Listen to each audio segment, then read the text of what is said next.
ಭಗವದ್ಗೀತೆಯಲ್ಲಿ ದೈವೀ ಸಂಪತ್ ವಿಮೋಕ್ಷಾಯ ನಿಬಂಧಾಯ ಸುನೀವತ ಅಂತ ಹೇಳ್ತಾರೆ. ಈ ದೈವೀ ಸಂಪತ್ತು ಅಂತಂದರೆ ಇದಕ್ಕೆ ಆಸೆಗಳು ಇಲ್ಲದೆ ಇರೋದು, ಅಹಂಕಾರ ಇಲ್ಲದೆ ಇರೋದು, ಇನ್ನೊಬ್ಬರೇ ಕೋಪ ಮಾಡಿಕೊಳ್ಳದೆ ಇರೋದು, ಇದೇ ದೈವೀ ಸಂಪತ್ತು. ಈ ದೈವೀ ಸಂಪತ್ತು ಎಷ್ಟೆಷ್ಟು ನೀವು ಸಂಪಾದನೆ ಮಾಡ್ತೀರೋ ಅಷ್ಟಷ್ಟು ನೀವು ಆಧ್ಯಾತ್ಮಿಕವಾಗಿ ಮುಂದಕ್ಕೆ ಹೋಗ್ತೀರಿ.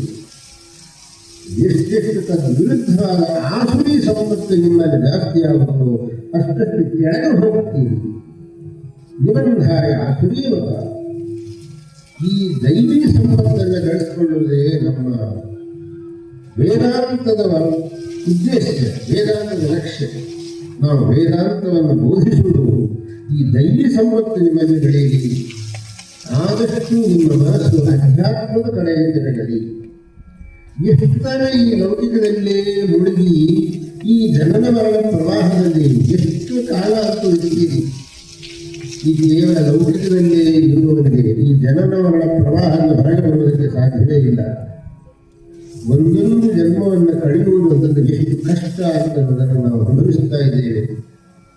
ಈ ಜನನವರ ಪ್ರವಾಹದಿಂದ ಈಚೆಗೆ ಬರಬೇಕು ಅಂತಂದರೆ ಆ ವೇದಾಂತದಲ್ಲಿ ಹೇಳಿರ್ತಕ್ಕಂತಹ ದೈವೀ ಸಂಪತ್ತನ್ನು ಸಾಧನೆ ಮಾಡುವುದು ದೇವರಕ್ಕೆ. ಅದನ್ನು ಭಗವದ್ಗೀತೆಯಲ್ಲಿ ಉಪದೇಶ ಮಾಡಿದ್ದಾರೆ. ಭಗವದ್ಗೀತೆ 16ನೇ ಅಧ್ಯಾಯದಲ್ಲಿ ದೈವಾಸುರ ಸಂಪತ್ತು ಭಾಷೆಗಳ ಅಂತ ಹೆಸರು. ಅದರಲ್ಲಿ ದೈವೀ ಸಂಪತ್ತು ಹೀಗೆ, ಆಸುರಿ ಸಂಪತ್ತು ಹೀಗೆ.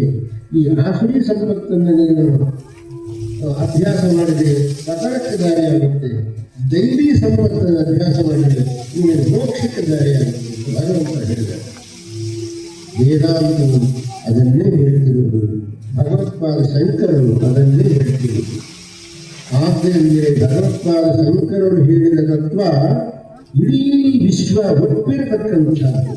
ವಿಶ್ವದಲ್ಲಿರತಕ್ಕಂತಹ ಸಮಸ್ತ ಮನುಷ್ಯಗಳು, ಅತ್ಯಂತ ಧೀಶಾಲಿಗಳು, ವಿದ್ವತ್ವರೇಣ್ಯರುಗಳು ಶಂಕರ ಉಪದೇಶ ಮಾಡಿರತಕ್ಕಂತಹ ಅದ್ವೈತ ಸಿದ್ಧಾಂತವೇ ಸಮೀಚೀನವಾದದ್ದು, ಸಮಂಜಸವಾದದ್ದು ಎಂದು ಒಪ್ಪಿಕೊಂಡಿದ್ದಾರೆ.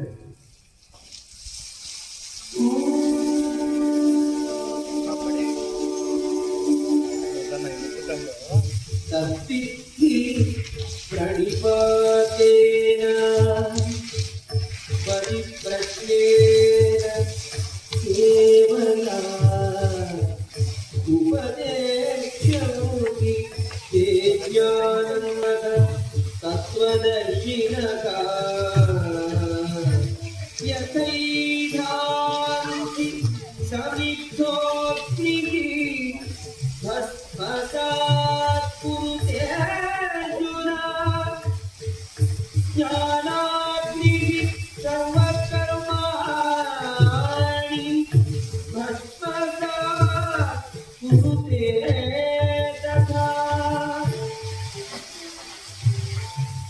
ನ ವಿಜ್ಞಾನೇನ ಸದೃಶಂ ಪವಿತ್ರಂ ಇಹ विद्यते तत्स्वयं योगसंसिद्धः कालेनात्मनि विन्दति श्रद्धावान् लभते ज्ञानं तत्परः संयतेन्द्रियः ज्ञानं दत्त्वा परां शान्तिम् अचिरेणाधिगच्छति। भगवान भगवत गीता में कहे नहि ज्ञानेन सदृशं पवित्रमिह विद्यते। ज्ञान के समान पवित्र चीज कोई दूसरा नहीं है। हम इस संसार चक्र से विमुक्ति कब पाएंगे? जब हमें ज्ञान मिलेगा तब। जब तक हमें ज्ञान नहीं मिलेगा तब तक इस संसार चक्र से हमें मुक्ति नहीं। वो ज्ञान कैसे मिलेगा? केवल पुस्तकों को पढ़ने से नहीं मिलेगा, गुरु की कृपा से ही मिलेगा। वो भी भगवान ने बताया, उपदेक्ष्यन्ते ज्ञानम् ज्ञानेन तत्त्वदर्शिनः। तुम्हें तत्त्वदर्शी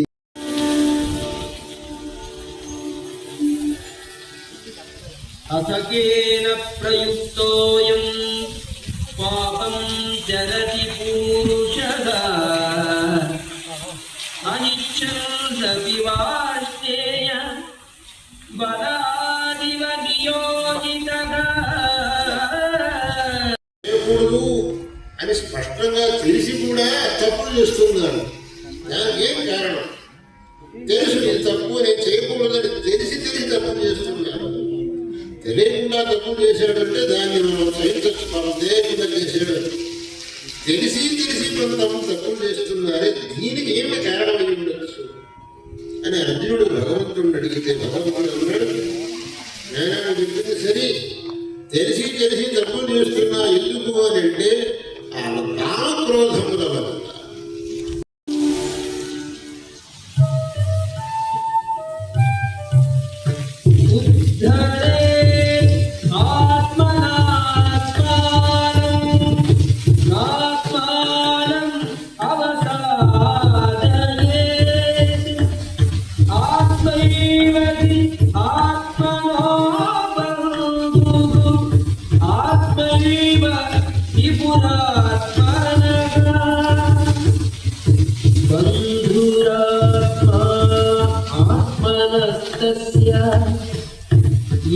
येनात्मैव आत्मनाजितः अनात्मनस्तु शत्रुत्वे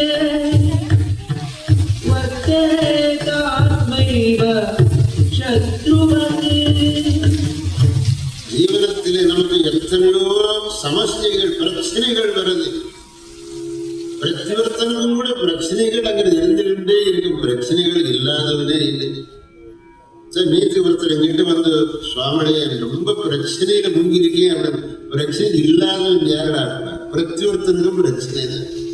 மேலே உட்கார்ந்து இருக்கிறவங்க கிட்ட இருந்து ஒரு சாதாரணமானவன் வரைக்கும் பிரச்சனைகள் இருக்கத்தான் செய்யும். பிரச்சனைகள் இருக்குங்கிறதுக்கு அவனுடைய கடமையை நிறுத்தினியானக்கே ரொம்ப தப்பிதமாயிடும்.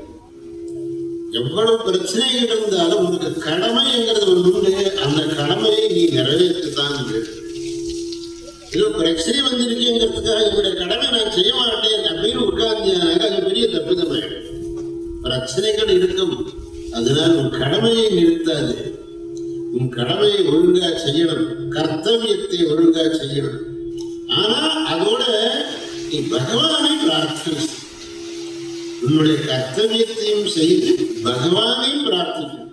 அதுதான் பகவான் அர்ஜுனனுக்கு சொல்ற போது, தஸ்மாத் சர்வேஷு காலேஷு மாம் அனுஸ்மர யுத்யச, ரெண்டு வார்த்தை சொன்னார். பகவானையும் நினைச்சுக்கோ, வித்தியனும் கடமை. வெறும் நான் தான் எல்லாம் செய்யறேன் அப்படின்னு நினைச்சுக்காது. பகவான் இருக்கா எல்லாம் நான் ஒன்றும் பண்ண மாட்டேன் அப்படின்னு நினைச்சுக்காது. பகவான் இருக்க நான் பண்ண மாட்டேன்னாலும் சரியில்லை. எல்லாம் நான் தான் செய்வேன், பகவானுக்கு என்ன இருக்கு அப்படின்னு நினைச்சதும் சரியில்லை. என்னுடைய கடமை செய்கிறேன், ஆனா பகவானுடைய கிருபை வேணும். அதனால்தான் மாம் அனுஸ்மர வித்தியேச்சா, இது 2 வார்த்தை பகவான். அதனால நாம் தினந்தோறும் கூட பகவத்பாதாவுடைய ஒவ்வொரு உபதேசத்தையாவது மனசிலே நன்றாக மனனம் பண்ணி அதை ஞாபகப்படுத்திக் கொண்டிருந்தால் நமக்கு எவ்வளவோ க்ஷேமமாயிடும். நம்முடைய வாழ்க்கையை நன்றாக நடத்த முடியும். அதுக்கு பகவத்பாதாள் எல்லாருக்கும் அனுகிரகம் பண்ணட்டும்னு நான் பகவத்பாதாளை பிரார்த்தனை பண்றேன்.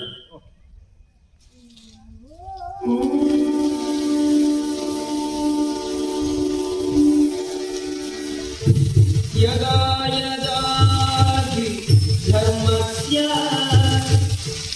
ग्लानिर्भवति भारत अभ्युत्थानम् अधर्मस्य तदात्मानं सृजाम्यहम्. यदा यदा धर्मस्य ग्लानिर्भवति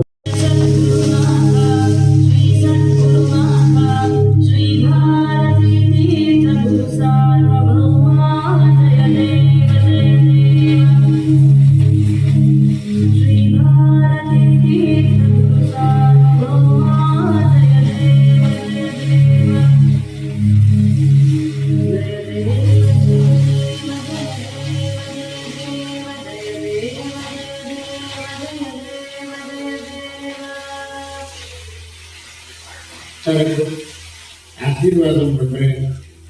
பகவானுடைய கிருபையினாலே உங்களுக்கு எல்லாருக்கும் க்ஷேமாகணும். நான் தினம் பகவான்கிட்ட என்ன பிரார்த்தனை பண்றேன்னு கேட்டாங்க.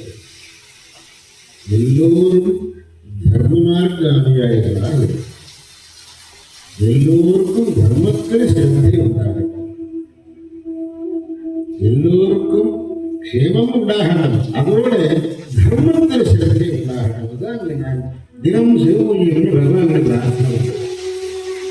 அதனால எல்லோருக்கும் இந்த தார்மீகமான மனோபாவம் இருக்கும், எல்லோரும் தார்மீகர்களாய் வாழட்டும் என்று சொல்லி உங்களுக்கு எல்லோருக்கும் நான் பூர்ணமாக ஆசீர்வாதம் பண்ணி இந்த பாஷணம் தெரிந்து கொடுத்தேன். ஹர நம பார்வதி பதே ஹர மகாதேவ.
शंकराचार्य शारदाम्बिके